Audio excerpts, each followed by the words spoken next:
As long this priority reroll rule stays in the battle scroll, the entire game is flipped on its head. Here is why. Until now, we have built our lists with as few regiments as possible, all to secure choice of the turn order in the first battle round, which made sense. The double turn is one of the most powerful mechanics in the game, but now going high regiment to gain the mighty priority reroll is even stronger, if your list is built for it.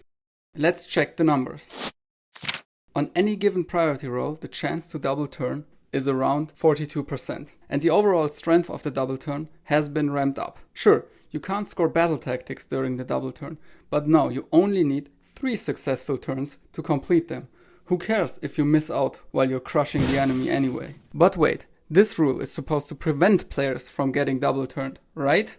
Well, yes. If a player is forced to go first because they have more drops, they get the reroll, which gives them a chance of 39% to avoid the double turn if they fail the priority roll. That means the chance to get double turned drops from a total 42% to just 25%.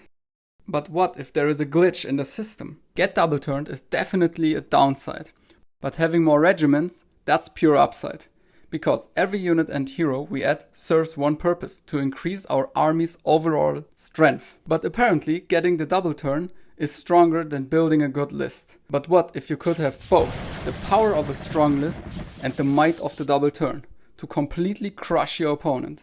What if you had more regiments, gained the priority roll, and still went second in the first round? Sounds impossible, right? But there is a way to trap your opponent in the perfect bind. Here's how you exploit this rule and turn the entire game in your favor. If you went second in the battle round and have the reroll, there is a 28% chance you will win priority in situations where you normally wouldn't. That pushes your total chance to double turn from 42% up to a broken 58%, which is literally the opposite of the normal priority roll. Now we mold a scenario where your opponent has less regiments, but they still choose to take the first turn. Step 1. We build an Alpha Strike list without sacrifices. An Alpha Strike army is designed to hit hard and fast, ideally wiping out key enemy units in the very first turn. The catch: these armies used to sacrifice power to stay low drop, just to guarantee first turn. But not anymore. Now you get to build the list you want, full power, no compromises. Here is what that means in practice. As an example, take Vanguard Raptors with long strikes. A unit of 3 fires 7 shots, 2 per model plus 1 extra from the champion. A Alpha Strike list would reinforce them for a single unit of 6. That's 13 shots. But if you run them as 2 separate units of 3, you get 14 shots. Only a 7.7% increase, right? Wrong. If you've ever lost your key unit, turn 1 to those long strikes, you know every single shot counts. And it becomes even better. More regiments means more heroes. You get more buffs, more tricks, and now the higher potential for that game-breaking double turn. Build the strongest list possible. You want 4 to 5 regiments, not less. That's your sweet spot for unlocking the priority reroll without sacrificing power. And power is the point. Go full Alpha Strike, with a small exception. Stack your list with fast melee units that can connect turn 1, reliable ranged threats, units that don't need setup to hit hard. And here's the twist: include 2 or even 3 screens. Cheap disposable units. You won't use them for damage, you will use them for step 3. Step 2, score without even trying. Your list is strong, too strong. Your opponent knows what's coming and they will panic. But while they brace for impact, you calmly flip your trump card. Easy mode Battletactics. Some of the new cards are designed for easy early scoring but end extra hard. Unless you are winning. And guess what? You are. You will pick tactics so easy they practically complete themselves. No brain, just score. You don't need to deviate from your plans at all, which is one of the drawbacks of the more easier to complete tactics. 3 points while your opponent just tries to survive. Now take a look at these cards. These aren't just early game friendly, they're practically free if your list is built to win from the start. You take Restless Energy for sure. It's exactly what you're already doing. Kill, burn, take. For your second card, just avoid Scouting Force. You're not dancing around the map turn 1. If anything, you're deploying aggressively to engage immediately. Skip Intercept and Recover too. Your opponent might pick some weird backline unit, and since you're smashing into their key pieces, those might never even be in reach. That leaves us with Master the Path. If you're confident, you can snipe a hero in the first 3 rounds. Attune to Jiran. If you've got some retreat tricks,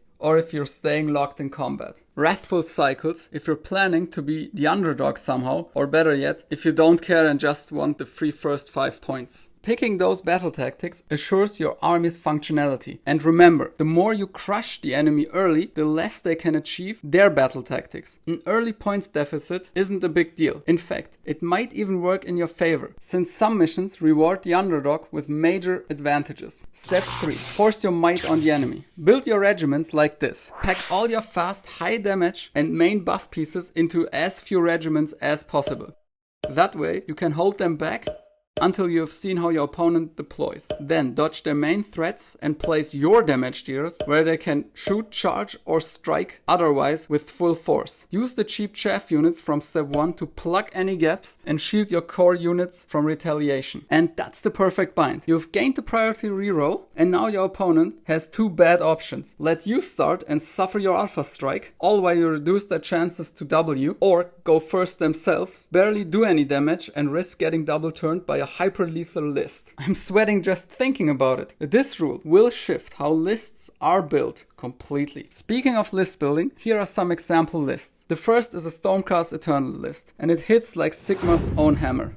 Except stronger. Sorry, Prime. We're bringing lots of Annihilators, Guardian Steel Sword, the Lord Imperatant, Lord Relictor, add in powerful shooting and just enough screens to hold the line. A quick word about shooting in the new GHB. Yes, a lot of units will be invisible, but not all. And definitely not the important ones. You can't hide every unit within the range of obscuring terrain. Especially not in the first turn. This list clears out screens and key threats at range, deep strikes right into the enemy heart with 7 to 5 inch charges backed by strike last effects to wipe targets before they can lift the blade. Or this hyper aggressive Khorne list. No subtlety, just carnage. We're taking Scarbrand or the Big Axe Bloodthirster, backed by heaps of Skull Reapers. Add in a speed buff hero, a damage buff hero, a Slaughter Priest, attack boosting units and cheap screens. This army doesn't capture objectives, it erases whatever's on them. It has a shorter threat range than the Stormcast list, but when the Bloodthirster and the Skull Reapers hit one after another with all their no need to roll buffs, they just delete everything they touch. This thing hits like a wrecking ball tied to a comet. But what about the weakness of this strategy? Sure,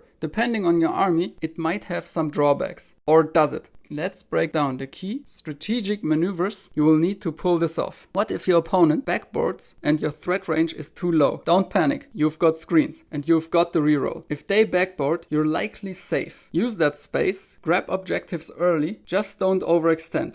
Let them come to you. What if their threat range is bigger than yours? Screen out your hammers. Seriously, protect those key units. If you can, include units with deployment phase movement and always pack your heavy hitters in your last deployed regiment. Wait, watch, counter deploy. How do you actually build an alpha strike list? And how do you crush your opponent with it? Just watch that video right over there. Have a great day. Sigmar out.